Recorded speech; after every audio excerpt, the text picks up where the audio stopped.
My name is Clara, a 32-year-old woman who once believed in fairy tale endings.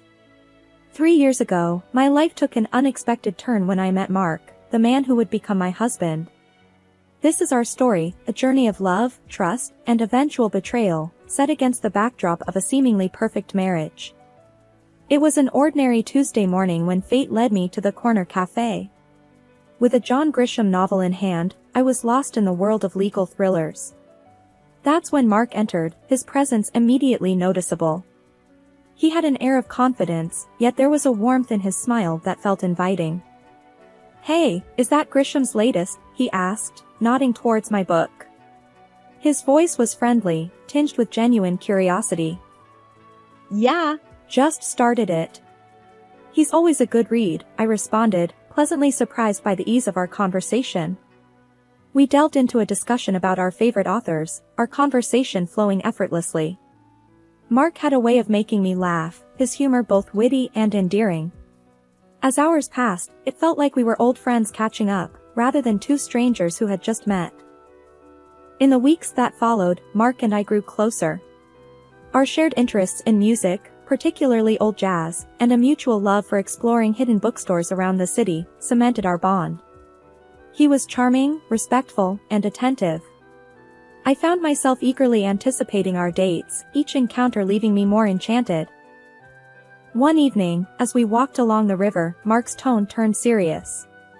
"Clara, I've never felt this way before. I think I'm falling for you," he confessed under the dim glow of the streetlights. His words sent a rush of warmth through me. "I feel the same, Mark. You're unlike anyone I've ever met," I admitted, my heart racing with excitement and a hint of fear.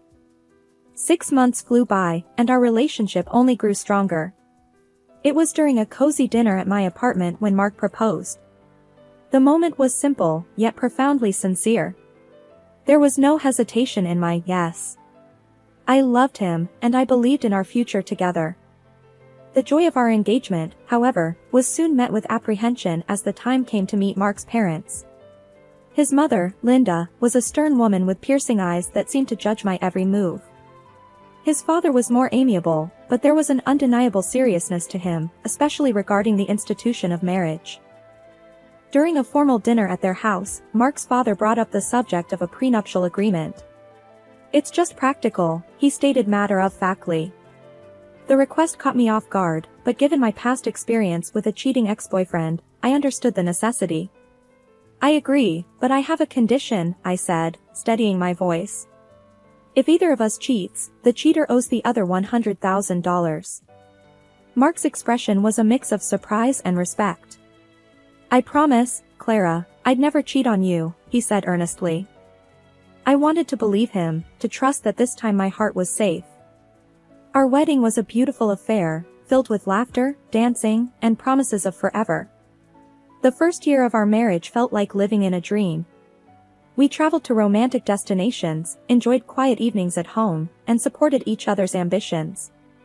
Mark was not just my husband, he was my best friend, my confidant. After the whirlwind of our wedding, Mark and I settled into married life with an ease that surprised even me. Our first year was like living in a bubble of happiness, untouched by the outside world. Our honeymoon in Paris was a dream. Strolling along the Seine, we were just two lovebirds lost in a city of love. "Can you believe we're here?" I asked Mark one evening, as we watched the Eiffel Tower light up. He pulled me close and said, "With you, I can believe anything. This is just the start for us, Clara." Those days were filled with laughter, romantic dinners, and promises of a future together. We returned home with a suitcase full of memories and a bond that felt unbreakable. Back home, our days found a comfortable routine. Mark would kiss me goodbye every morning before heading to work, and I'd be waiting with dinner when he got back. We talked about everything and nothing, our conversations stretching late into the night. One night, as we were cleaning up after dinner, Mark said, "You know, I never thought I'd be this happy just doing mundane stuff like washing dishes." I playfully splashed some water at him. "That's because you've got an amazing wife. It's all about good company." He laughed, catching the water in his hands. "Absolutely. Best decision of my life, marrying you. Despite our happiness, there was a growing pressure from outside, the expectation of starting a family. At family gatherings, Mark's mom, Linda, would often drop not-so-subtle hints. "So, when are we going to hear some good news?" Linda asked one Sunday lunch, her tone laced with expectation. I tried to brush it off with a joke. "Oh, you'll be the first to know when there's news." But her persistence grew over time, and it started to strain me. Mark noticed my discomfort but reassured me, "Don't let my mom get to you. We'll start a family when we're ready, not a minute sooner." Despite these pressures, our first year of marriage was magical. We celebrated our first anniversary with a quiet dinner at home. Mark surprised me with a necklace I had admired months ago. "Happy anniversary, Clara. Here's to many more years of happiness," he said, his eyes shining with love. I felt tears prick my eyes as I said, "Thank you, Mark. I couldn't have asked for a better partner in life." That night, as we cuddled on the couch, I couldn't help but feel incredibly lucky. I had a husband who loved me, a cozy home, and a future that seemed bright. As our second year of marriage began, the pressure from Mark's family, especially his mother Linda, started to take a toll on me. It wasn't just about starting a family anymore, her criticisms seeped into every aspect of our lives. Linda had a way of making her disapproval known, often under the guise of helpful comments. Every visit became a nightmare for me. One afternoon, as I was setting the table for lunch, she walked into the kitchen and eyed the spread with a disapproving frown. "Is this what you're serving? A bit simple, don't you think?" Linda remarked, her tone dripping with disdain. I clenched my jaw, trying to maintain my composure. "I thought we'd enjoy something light today." She just sniffed, muttering under her breath about proper meals and good housekeeping. Her comments weren't just confined to my cooking. She found fault in everything I did, from the way I decorated the house to how I spent my free time. Nothing was off limits. One evening, while Mark and I were relaxing in the living room, Linda decided to give her unsolicited opinion. "You know, Clara, if Mark gave me the money he spends on you, I could hire a proper cleaner and a cook." Mark looked uncomfortable but didn't say anything. His silence felt like a betrayal. I was seething but managed to say, "Well, Linda, I'm doing my best here." What hurt the most was how Mark's attitude started to change. He began echoing his mother's criticisms, albeit in a more subtle way. After one of Linda's visits, Mark casually mentioned, "Mom might have a point about the house. Maybe we should consider getting some help." I felt a pang of hurt and frustration. "So, you think I can't handle it either?" "No, that's not what I meant," he backpedaled, but the damage was done. The constant criticisms and Mark's growing detachment were straining our marriage. We started having arguments over trivial things, our once easy conversations turning into tense exchanges. After a particularly heated argument, I found myself wondering aloud, "What happened to us, Mark? We used to be on the same team." He ran a hand through his hair, looking frustrated. "I don't know, Clara. It's just everything feels so complicated now." I went to bed that night feeling lonely and misunderstood. Linda's insidious comments had not only invaded my home but were also creeping into my marriage, leaving me to wonder if the love Mark and I shared was strong enough to withstand this constant barrage of negativity. As the third year of our marriage rolled in, a sense of unease began to settle in my heart. The once bright flame of our love seemed to flicker under the shadow of doubt and mistrust. It started with a phone call, or rather, several of them. A name kept popping up on Mark's phone, Jake. I couldn't help but notice how Mark's demeanor changed whenever that name flashed on the screen. One evening, while we were watching TV, his phone rang again. "Jake," the screen flashed. Mark quickly silenced it and put the phone away, but not before I saw the nervous glance he threw my way. "Who's Jake?" I asked, trying to sound casual, but my heart was pounding. "Oh, just a new guy at work. No one important," Mark replied, but his voice was too nonchalant, his answer too rehearsed. Mark's behavior began to change. He started coming home late from work, his excuses flimsy and inconsistent. His wardrobe underwent a transformation too, from casual to sharply tailored suits. Working late again? I questioned one night as he prepared to leave, noticing his dressed-up appearance. "Yeah, a big project," he said without meeting my eyes. "Don't wait up." One day, my frustration boiled over. As Mark was about to leave for another late night at work, I confronted him. "This isn't like you, Mark. What's really going on?" I demanded, my voice trembling with a mixture of anger and fear. Mark sighed, his expression a mix of guilt and annoyance. "I told you, it's just work. Why can't you trust me?" "Because you're hiding something. You're never here, and when you are, it's like you're a million miles away," I shot back, my eyes stinging with tears. Mark didn't respond. He just grabbed his coat and left, leaving me standing there, feeling more alone than ever. That night, lying in our empty bed, I made a decision. I couldn't live in this limbo of doubt and suspicion. I needed to know the truth, whatever it was. The next morning, I called a private detective. It felt like a betrayal, but the constant worry and uncertainty were eating me alive. I needed answers, and I was determined to get them, no matter what they revealed about the man I thought I knew. The days after contacting the private detective were a haze of anxiety and anticipation. I felt like I was walking on a tightrope, trying to maintain a semblance of normalcy while my world was quietly crumbling around me. Then the call came, and with it, the shattering of my last hopes. "Mrs. Johnson, we have conclusive evidence." "I'm afraid your suspicions were correct." The detective's voice was solemn, heavy with the weight of the news he was delivering. He explained that Mark had been having an affair. The mysterious Jake on his phone was actually a woman.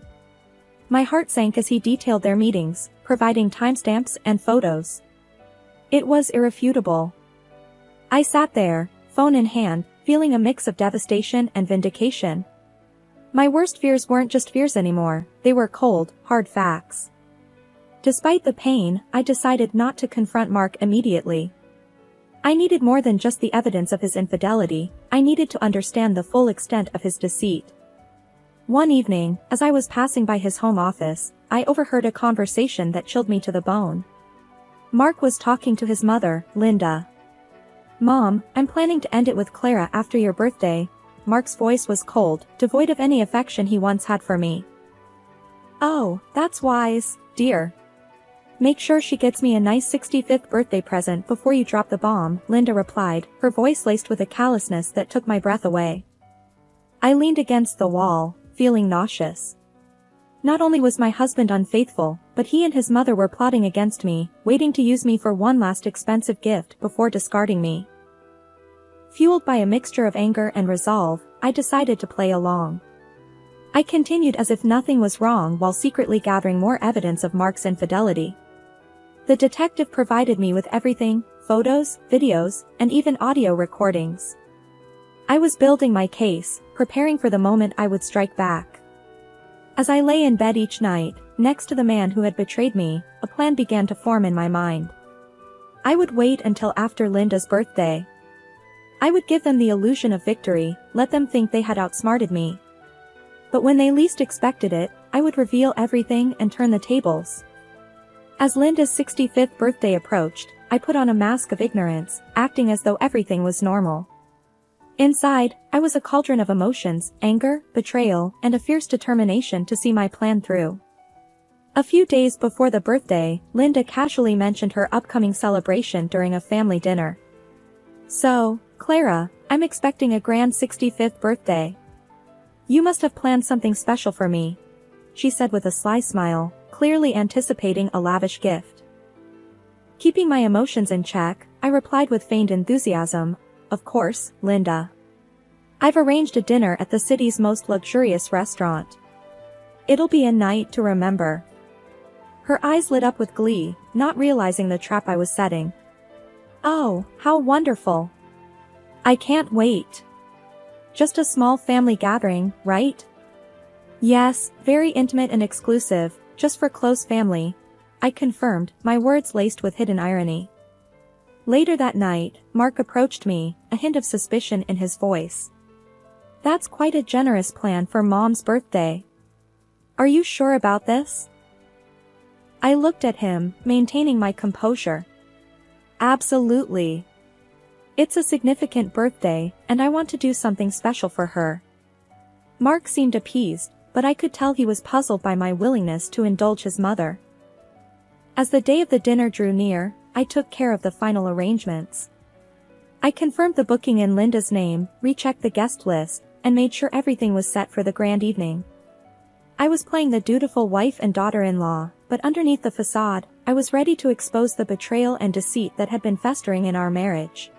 The night before the dinner, as I lay in bed, I couldn't help but feel a twisted sense of satisfaction. I was hours away from turning the tables on Mark and Linda. They thought they were using me for one last benefit before discarding me. Little did they know, I was the one controlling the game now. The evening of Linda's 65th birthday was set in a luxurious restaurant, every detail meticulously planned to reflect the grandeur of the occasion. As Linda reveled in the opulence, I played the part of the gracious daughter-in-law, masking my inner turmoil with a practiced smile. As the dinner drew to a close, the waiter presented the bill is for $4,500. I reached for my card with a steady hand, my heart pounding in my chest. After swiping the card, I glanced around the table, seeing Linda's satisfied smirk and Mark's uneasy expression. Thank you for such a wonderful evening, Clara.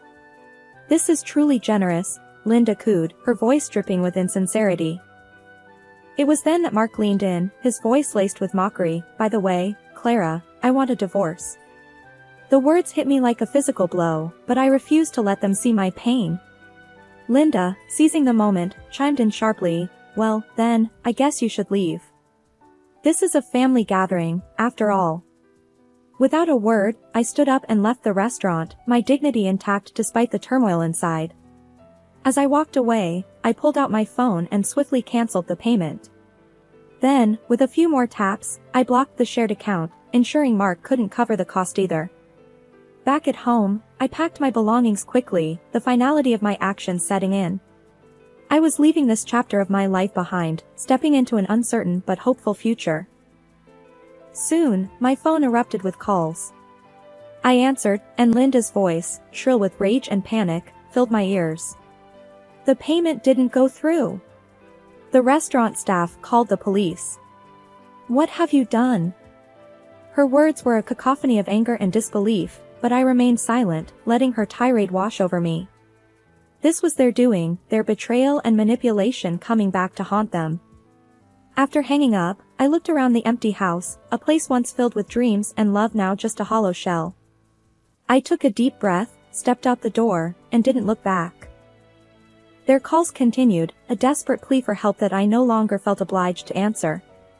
I had made my move, exposed their deceit, and now it was time for me to rebuild, away from the lies and the pain that had defined my life for far too long.